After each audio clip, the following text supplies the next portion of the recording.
Okay, so here we are. We're looking at the 3200U coolster unit. How to adjust this shifter knob if it is not fully engaging into gear. See on the back here, you're going to have a 10mm bolt, and right here under the bracket, you're going to have two 8mm bolts. First, you want to take those out, and then you're going to want to pull that 10mm bolt. You might have to move your master cylinder. There's going to be two 8mm bolts on the back. Just unbolt those and let that dangle. And once you get all those bolts loose, this out of the way, remove that 10mm bolt.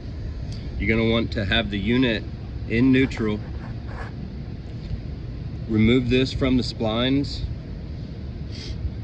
and rotate it counterclockwise just a little bit. You barely want to move it. The best thing to do would be to see where that slit is in it.